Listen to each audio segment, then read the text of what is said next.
Hello everyone, स्वागत है आप सभी लोगों का कल्याण इंस्टीट्यूट यूट्यूब चैनल पे। इस चैनल के माध्यम से हम एनसीईआरटी अर्थशास्त्र विषय के संदर्भ में एक सीरीज की शुरुआत कर रहे हैं और इस सीरीज की शुरुआत हम कक्षा 9 से कक्षा 12 के इन सभी कक्षाओं के सभी अध्यायों का विश्लेषण कर रहे हैं इस सीरीज के माध्यम से। जो एनसीईआरटी का जो महत्व है वो अपने आप में कहीं ज़्यादा होता है, क्योंकि एनसीईआरटी के रीडिंग से किस तरह से हमारी बौद्धिक क्षमता का विकास होता है और सोचने समझने की जो क्षमता है वो कहीं ज़्यादा विकसित होती है। और एनसीईआरटी के रीडिंग करने से किस तरह से हमारा जो फंडामेंटल है वो स्ट्रॉन्ग होता है, हमारा बेस इस तरह से स्ट्रॉन्ग होता है। हम किस तरह से हर एक बारीक चीज़ों के संदर्भ में किस तरह से अपने जो कॉन्सेप्ट है उनको हम इस तरह से क्लियर करते हैं जो आगे चल करके हमारे विश्लेषण में उस सब्जेक्ट के आगे डिटेल में समझने के संदर्भ में वो इस तरह से पहले ही से तैयार हो जाते हैं, हमारी नींव इस तरह से मजबूत हो जाती है। वो सब एनसीईआरटी की वजह से होता है। तो इस तरह से एनसीईआरटी का महत्व को देखते हुए हमने इस सीरीज की शुरुआत की है और इस सीरीज का महत्व उन सब के लिए तो है ही है जो इन कक्षाओं में पढ़ रहे हैं, जो भी स्कूलिंग कर रहे हैं, और इसके अलावा जो लोग स्कूलिंग कर चुके हैं, जो किसी भी तरह के कंपटीशन की प्रिपरेशन कर रहे हैं, यदि उसमें अर्थशास्त्र विषय का रोल है जरा सा भी है तो उन सब के लिए भी इस सीरीज की जो महत्वता है वो कहीं ज़्यादा रहने वाली है। तो आप सभी भी इस सीरीज का लाभ उठाइएगा। हम अर्थशास्त्र नामक जो एनसीईआरटी का जो विश्लेषण है इससे संबंधित जो ये सीरीज है, इस सीरीज की शुरुआत कक्षा 9 से कक्षा 12 तक इन सभी कक्षाओं के संदर्भ में उसका विश्लेषण प्रस्तुत कर रहे हैं। हमने कक्षा 9 से इसलिए शुरुआत की है क्योंकि स्कूलिंग स्तर पर पहली बार अर्थशास्त्र विषय को इंट्रोड्यूस कक्षा 9 में ही किया गया, इसीलिए हम इसकी शुरुआत कक्षा 9 से कर रहे हैं। और यदि आप हमारे चैनल के माध्यम से किसी भी कक्षा के किसी भी अध्याय के संदर्भ में विश्लेषण को प्राप्त करना चाहते हैं तो आप हमारे चैनल के प्लेलिस्ट में जा करके जो वहाँ पे एनसीईआरटी नामक का जो प्लेलिस्ट बनी होगी वहाँ से जा करके आप उस विश्लेषण को देख सकते हैं। और इस वीडियो के डिस्क्रिप्शन में आपको टेलीग्राम ग्रुप का लिंक मिल जाएगा, आप उस टेलीग्राम ग्रुप से भी जरूर जुड़िएगा। और आज हम इस वीडियो के अंतर्गत इस सीरीज के कक्षा 9 की जो अध्याय 4 है, यानी कि भारत में खाद्य सुरक्षा, हम खाद्य सुरक्षा के बारे में डिटेल में समझेंगे। हर एक एस्पेक्ट्स को इस वीडियो के अंतर्गत हम समझने का प्रयास करेंगे। तो आप इस वीडियो को अंत तक जरूर देखिएगा और अगर चैनल को अभी तक सब्सक्राइब नहीं किया है तो चैनल को जरूर सब्सक्राइब कर दीजिएगा। जो कक्षा 9 में जो अर्थशास्त्र विषय है उसके टोटल 4 अध्याय है। इन चारों अध्यायों के संदर्भ में आज ये अंतिम कक्षा 9 का ये विश्लेषण है। 3 अध्यायों को हमने इससे पहले आप सबके सामने प्रस्तुत कर दिया है और जो भी ये विश्लेषण हम प्रस्तुत कर रहे हैं ये विश्लेषण हम बड़ी ही सटीकता के साथ बड़े ही सरल शब्दों में आप सबके सामने प्रस्तुत कर रहे हैं, क्योंकि हमने खुद से हर एक कक्षा की एनसीईआरटी को डिटेल में लाइन बाय लाइन हमने रीड किया है, तब जाकर के हम आप सबके सामने ये विश्लेषण प्रस्तुत कर रहे हैं। तो आज कक्षा 9 का अंतिम अध्याय है, चौथा अध्याय है जो है भारत में खाद्य सुरक्षा। इस वीडियो के अंतर्गत हम ये समझेंगे कि भारत में खाद्य सुरक्षा किस संदर्भ में है, किस परिप्रेक्ष्य में है, किस तरह से खाद्य सुरक्षा को सुनिश्चित किया गया है और खाद्य सुरक्षा है क्या है। तो इन सभी को हम डिटेल में इस वीडियो के अंतर्गत जानेंगे और समझेंगे। जो भारत में जो खाद्य सुरक्षा है उसको समझने से पहले ये समझना बेहद जरूरी है कि खाद्य सुरक्षा होता क्या है, ये है क्या है। खाद्य सुरक्षा में किस तरह से जीवन के लिए भोजन उतना ही आवश्यक है जितना कि सांस लेने के लिए वायु आवश्यक होती है, कि जिस तरह से सांस लेने के लिए वायु की आवश्यकता होती है उसी तरह से जीवित रहने के लिए भोजन की भी आवश्यकता होती है। तो इतना महत्वपूर्ण रोल है यहाँ पे खाद्य सुरक्षा की दृष्टि से खाद्य का, कि किस तरह से जीवित रहने के लिए भोजन आवश्यक होता है। अगर हम खाद्य सुरक्षा के अर्थ की बात करें तो इसका क्या अर्थ होता है? सभी लोगों के लिए सदैव भोजन की उपलब्धता, पहुंच और उसे प्राप्त करने का सामर्थ्य, वो होता है खाद्य सुरक्षा। यानी कि अगर हम भोजन की उपलब्धता के संदर्भ में बात करते हैं कि भोजन की उपलब्धता, इसका मतलब क्या होता है? भोजन की उपलब्धता यानी कि खाद्य की उपलब्धता से तात्पर्य देश में खाद्यान्न उत्पादन और खाद्य आयात और सरकारी अनाज भंडार पर्याप्त होने चाहिए। तो इससे ये अभिप्राय होता है कि कहीं ना कहीं जो भोजन की जो उपलब्धता है वो पर्याप्त होनी चाहिए, जिसमें कि हमारे पास उत्पादन भी होना चाहिए, पर्याप्त मात्रा में होना चाहिए, ताकि सभी लोगों को भोजन उपलब्ध करवाया जा सके। यदि अपने देश में उत्पादन ना हो तो ऐसे में खाद्यान्न का आयात होना चाहिए। आयात करके जो देश के लोग हैं उन तक खाद्यान्न की उपलब्धता होनी चाहिए। और सरकार के पास अनाज का जो भंडारण है वो भी पर्याप्त होना चाहिए, जिससे कि हर एक लोगों को खाद्यान्न की उपलब्धता की जा सके। और इसी तरह से पहुंच यानी कि पहुंच का अर्थ है कि खाद्य प्रत्येक व्यक्ति को मिलना चाहिए। खाद्यान्न तक प्रत्येक व्यक्ति की पहुंच होनी चाहिए। कोई भी व्यक्ति खाद्यान्न से वंचित नहीं होना चाहिए। और इसी तरह से सामर्थ्य का अर्थ होता है कि लोगों के पास अपनी भोजन आवश्यकता को पूरा करने के लिए पर्याप्त और पौष्टिक भोजन खरीदने के लिए धन उपलब्ध हो। यानी कि पर्याप्त मात्रा में भोजन जो पौष्टिक हो उसको खरीदने के लिए लोगों की सामर्थ्य होनी चाहिए। भोजन को प्राप्त करने के लिए, भोजन को ग्रहण करने के लिए लोगों के पास पर्याप्त मात्रा में साधन होने चाहिए, ताकि वो भोजन को प्राप्त कर सके। तो इस तरह से खाद्य सुरक्षा का यह अर्थ होता है कि सभी लोगों के लिए सदैव भोजन की उपलब्धता होनी चाहिए और भोजन तक पहुंच होनी चाहिए और उसे प्राप्त करने की सामर्थ्य होनी चाहिए। यह होता है खाद्य सुरक्षा का मतलब।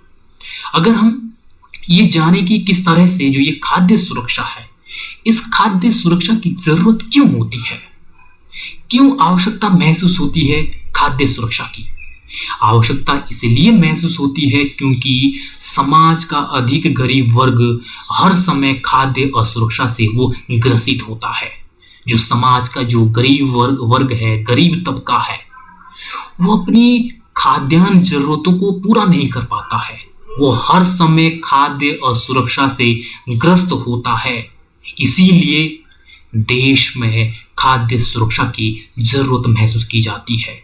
और इसी तरह से देश में जब प्राकृतिक आपदाएं आती है और राष्ट्रीय स्तर पर जब प्राकृतिक आपदाएं आती है, जिसमें कि भूकंप, सूखा, बाढ़, सुनामी, इनके चलते भी जब आपदाएं आती है तो ऐसी स्थिति में भी खाद्यान्न की कमी महसूस की जाती है, जो कि उस समय खाद्यान्न सुरक्षा की जरूरत होती है। और इसी तरह से जब देश में जो फसलें खराब होती है प्राकृतिक आपदा के चलते, सूखा पड़ता है उसके चलते, तो देश में अकाल पड़ता है, अकाल की स्थिति में भी खाद्य सुरक्षा की जरूरत होती है। और इसी तरह से जब देश में जब आपदाएं आती है, व्यापक स्तर में आपदाएं आती है, तो उससे गरीब वर्ग तो प्रभावित होता ही होता है, लेकिन उन आपदाओं से जो गरीबी रेखा से जो ऊपर के जो लोग हैं वो भी प्रभावित होते हैं। उन्हें भी खाद्य सुरक्षा की जरूरत महसूस होती है, वे भी खाद्य असुरक्षा से ग्रसित होते हैं। तो ऐसी स्थिति में भी इन सभी के चलते खाद्य सुरक्षा की आवश्यकता महसूस होती है। और इसके चलते किस तरह से आपदा घटित होने के साथ साथ जब किसी क्षेत्र में आपदा आती है तो उन क्षेत्रों में जब खाद्यान्न की कमी होती है, ये स्वाभाविक है। जिस क्षेत्र में आपदा आएगी वहां पे खाद्यान्न की कमी होगी। जब खाद्यान्न की कमी होगी तो कहीं ना कहीं बाजार में उन खाद्यान्नों की कीमतें बढ़ जाएगी। जब कीमतें बढ़ेगी तो देश और समाज का बहुत बड़ा ऐसा वर्ग है जो इन ऊंची कीमतों पे वो खाद्यान्न को नहीं खरीद सकता है। तो ऐसे में उनकी खाद्य सुरक्षा को सुनिश्चित करना बेहद जरूरी हो जाता है। ऐसी स्थिति में खाद्य सुरक्षा की जरूरत होती है। तो इस तरह से ऐसी स्थितियों में इन घटनाओं के संदर्भ में खाद्य सुरक्षा की आवश्यकता होती है। और अगर हम खाद्य से असुरक्षित होने वाले लोगों के संदर्भ में जानें कि कौन लोग खाद्य से असुरक्षित है, ऐसे कौन लोग हैं जो खाद्य से असुरक्षित होते हैं, अगर हम उनकी पहचान करते हैं तो ये भी कहीं ना कहीं हमें ये मालूम होता है कि किस तरह से जो खाद्य सुरक्षा है वो अपने आप में किस तरह से जरूरी है और लोगों के लिए किस तरह से लोगों का जीवन स्तर और लोगों का जो विकास है उसको सुनिश्चित करने के लिए खाद्य सुरक्षा जरूरी है। क्योंकि जब हमें ये मालूम होगा कि खाद्य से कौन असुरक्षित है, कौन सा तबका असुरक्षित है, किस तरह से उनको खाद्य की दृष्टि से सुरक्षित महसूस करवाया जाए। भारत में किस तरह से लोगों का एक बहुत बड़ा वर्ग खाद्य और पोषण की दृष्टि से असुरक्षित है, जिसमें कि किस तरह से जो भूमिहीन लोग हैं, जिनके पास भूमि नहीं है, भूमिहीन लोग हैं, वो भी कहीं ना कहीं खाद्य की दृष्टि से असुरक्षित है। और उनके पास या तो थोड़ी सी भूमि है या बिल्कुल नहीं है, जिससे कि वो अपना भ्रमण पोषण भी नहीं कर पाते हैं। उन्हें भी खाद्य सुरक्षा की जरूरत होती है। और इसी तरह से जो पारंपरिक सेवाएं प्रदान करते हैं, जो पारंपरिक सेवाएं करते हैं, इनकी आमदनी भी बहुत कम होती है। ऐसे में इन्हें भी खाद्य सुरक्षा की जरूरत होती है। और इसी तरह से जो अपना छोटा मोटा जो काम करते हैं और जो भिखारी होते हैं, उन्हें भी खाद्य सुरक्षा की जरूरत होती है। और इसी तरह से शहरी क्षेत्रों में खाद्य की दृष्टि से असुरक्षित वे परिवार है जो लोग कम वेतन वाले व्यवसायों और अनियमित श्रम बाजार में वो काम करते हैं। जो लोग शहरी क्षेत्रों में कम वेतन पे काम करते हैं और अनियमित श्रम बाजार में वो काम करते हैं, उन लोगों को भी किस तरह से खाद्य सुरक्षा की जरूरत होती है। उनके सामने भी हर समय खाद्य असुरक्षा का संकट खड़ा होता है, क्योंकि इन लोगों को बहुत कम मजदूरी मिलती है, जिससे वो केवल वो जीवित रह पाते हैं। और इसी तरह से भारत जैसे देश में जो सामाजिक संरचना है, सामाजिक संरचना भी ऐसी जटिल है कि जो कहीं ना कहीं लोगों को असुरक्षा हर समय महसूस करवाती है। सामाजिक संरचना भी खाद्य की दृष्टि से असुरक्षा की भूमिका निभाती है, जिसमें कि अनुसूचित जाति, अनुसूचित जनजाति और अन्य पिछड़ी जातियां ये खाद्य की दृष्टि से शीघ्र असुरक्षित हो जाते हैं, क्योंकि ये समाज की मुख्य धारा से किस तरह से अलग है, किस तरह से वो सामाजिक और आर्थिक रूप से वो पिछड़े हुए हैं। तो इसी के चलते इनके सामने भी खाद्य असुरक्षा महसूस होती है। ये बहुत ही जल्दी खाद्य असुरक्षा से वो ग्रसित होते हैं। जरा सी भी कुछ ऊपर नीचे हो गया तो वो खाद्य से असुरक्षित हो जाते हैं। तो इस तरह से ये सामाजिक संरचना भी कहीं ना कहीं ये खाद्य असुरक्षा के संदर्भ में देखा जा सकता है भारत जैसे देश में। और इसी तरह से आपदा से प्रभावित जो लोग होते हैं, जो भी क्षेत्र, जिस भी क्षेत्र में आपदाएं आती है और उन आपदाओं से प्रभावित जो भी जनसंख्या है, वो जनसंख्या किस तरह से खाद्य की दृष्टि से असुरक्षित होती है, क्योंकि आपदा के चलते जान माल की हानि होती है। लोग एकदम बिल्कुल प्रभावित होते हैं और उनके सामने भी खाद्य की असुरक्षा महसूस होती है। और इसी तरह से जब हम खाद्य की दृष्टि से लोगों को सुरक्षित करेंगे तो इससे वर्तमान में जो भूखमरी है उसको हम समाप्त कर पाएंगे और भविष्य में भूखमरी का जो खतरा है उसको हम काफी हद तक हम सीमित कर सकेंगे। तो इस तरह से इन सब के संदर्भ में ये देखा जा सकता है कि खाद्य से ये लोग असुरक्षित होते हैं, और जिनमें इस तरह से कि जो आपदाएं आती है, आपदा के समय भी किस तरह से जो आपदा से प्रभावित होते हैं वे भी खाद्य से असुरक्षित होते हैं। और इसी तरह से जो सामाजिक संरचना है जिसमें कि अनुसूचित जाति, अनुसूचित जनजाति, अन्य पिछड़े वर्ग और जो कम वेतन में अनियमित श्रम बाजार में वो काम करते हैं, और जो भूमिहीन किसान है, उन सब के सामने हर समय ये ऐसा संकट होता है जो कहीं ना कहीं वे लोग खाद्य से असुरक्षित महसूस करते हैं। तो इस तरह से ये लोग खाद्य से असुरक्षित होते हैं। अगर हम भारत में खाद्य सुरक्षा की बात करें कि भारत में किस तरह से खाद्य सुरक्षा को सुनिश्चित किया गया, भारत में किस तरह से 70 के दशक में हरित क्रांति की शुरुआत होती है। जब हरित क्रांति की शुरुआत हुई तो इससे किस तरह से भारत में खाद्य सुरक्षा इस तरह से आने लगी कि भारत में मौसम की विपरीत से विपरीत दशाओं में भी, जो अकाल की स्थिति में भी किस तरह से भारत को खाद्य की दृष्टि से सुरक्षित किया गया, क्योंकि हरित क्रांति के बदौलत जो उत्पादन है, उत्पादन में इतनी वृद्धि हुई जिससे कि कभी भी भारत के सामने जो खाद्य असुरक्षा की जो महसूस है वो कभी नहीं होने दिया खाद्य असुरक्षा से। और भारत में खाद्यान्नों के मामले में वो हर समय हरित क्रांति के बाद वो आत्मनिर्भर बना, और हरित क्रांति के बदौलत देश में इतना पैदावार होने लगा कि हमारा देश अन्य देशों में वो निर्यात करने लगा।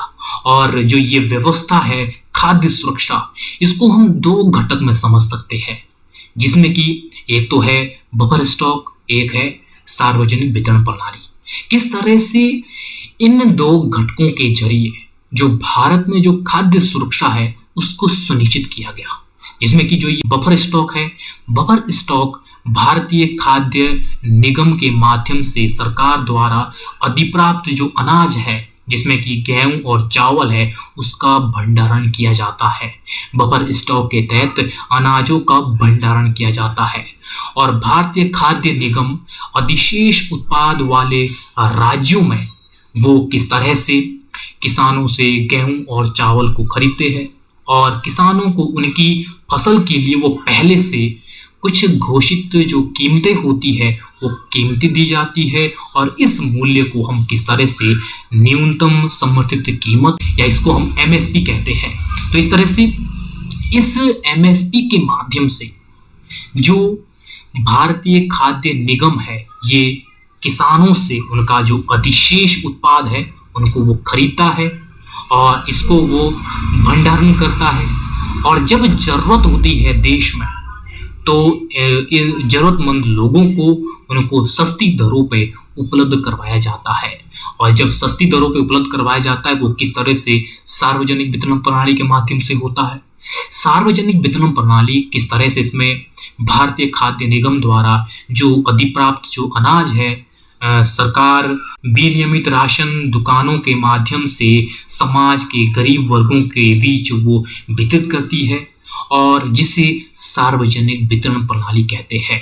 और इस सार्वजनिक वितरण प्रणाली के माध्यम से ही जो बफर स्टॉक में जो अनाज का जो भंडारण है उस भंडारण को वो किस तरह से जो सरकार की जो विनियमित जो राशन की दुकानें हैं उन दुकानों के माध्यम से ही गरीब वर्गों में वितरित किया जाता है, और यह समाज के गरीब वर्गों में इस तरह से वितरित किया जाता है कि बाजार की कीमतों से कम कीमतों पर ये अनाज वितरित किया जाता है, और जिसे कि हम क्या कहते हैं, निर्गम मूल्य कहते हैं। निर्गम मूल्य यानी कि जिसे सरकार के द्वारा चिन्हित दुकानों में बाजार में जो प्रचलित कीमत दर होती है उससे कम कीमत पर वो लोगों को अनाज प्रदान करती है और लोगों को बाजार से कम कीमत पर लोगों को उपलब्ध करवाती है इस कीमत के तहत, यानी कि निर्गम कीमत के तहत। तो इस तरह से सार्वजनिक वितरण प्रणाली के द्वारा जो लोगों को जो अनाज है वो सस्ती दरों पे उपलब्ध करवाया जाता है। जो जरूरतमंद लोग होते हैं, जो किस तरह से खाद्य से असुरक्षित लोग हैं, उन तक ये जो अनाज है ये पहुंचाया जाता है कम कीमतों पर। तो इस तरह से ये बफर स्टॉक और सार्वजनिक वितरण प्रणाली है। अगर हम भारतीय खाद्य सुरक्षा अधिनियम 2013 के संदर्भ में बात करें तो इस अधिनियम के तहत भारत में खाद्य सुरक्षा को सुनिश्चित किया गया। जो भारतीय खाद्य सुरक्षा अधिनियम जो 2013 है, इसके तहत खाद्य एवं पोषण संबंधी सुरक्षा सस्ती कीमतों पर उपलब्ध करवाई जा सके ताकि मानव गरिमामय जीवन जी सके। जो लोग खाद्य से असुरक्षित है उन्हें खाद्य एवं पोषण संबंधी सुविधाएं प्रदान की गई इस अधिनियम के तहत, वो भी सस्ती कीमतों पर, ताकि लोग एक गरिमामय जीवन जी सके। तो इस तरह से ये भारतीय खाद्य सुरक्षा अधिनियम 2013 है। और इसी तरह से इसी तर्ज पर अंत्योदय अन्न योजना, इस योजना के तहत भी भारत में खाद्य सुरक्षा को सुनिश्चित किया गया। अंत्योदय अन्न योजना दिसंबर 2000 में इसकी शुरुआत हुई और इस योजना के तहत सबसे पहले ऐसे निर्धन लोगों की पहचान की जाने लगी जो निर्धनता रेखा से नीचे अपना जीवन यापन कर रहे हैं। उन परिवारों की पहचान की जाने लगी, उनको चिन्हित किया गया और उसके बाद ऐसे जो पात्र जो परिवार है उन्हें 25 किलोग्राम अनाज उपलब्ध करवाया गया और ये अनाज की मात्रा अप्रैल 2002 में 25 किलोग्राम से बढ़ा करके 35 किलोग्राम कर दिया गया। तो इस तरह से अंत्योदय अन्न योजना के तहत भारत में खाद्य सुरक्षा को सुनिश्चित किया गया ताकि लोग गरिमामय जीवन जी सके। तो इस तरह से ये अंत्योदय अन्न योजना है। तो इस वीडियो के अंतर्गत हमने किस तरह से अर्थशास्त्र विषय में, किस तरह से कक्षा 9 अध्याय 4 भारत में खाद्य सुरक्षा के संदर्भ में डिटेल में समझा है। हर एक एस्पेक्ट्स को हमने डिटेल में समझा है, बारीकी से समझा है। तो मुझे उम्मीद है कि आपके लिए जो ये आज की वीडियो है, ये वीडियो बहुत ज़्यादा उपयोगी रही होगी। तो आपने अगर चैनल अभी भी सब्सक्राइब नहीं किया है तो चैनल को जरूर सब्सक्राइब कर दीजिएगा और मुझे दीजिएगा आप इजाज़त। और आप सभी लोगों का बहुत बहुत शुक्रिया।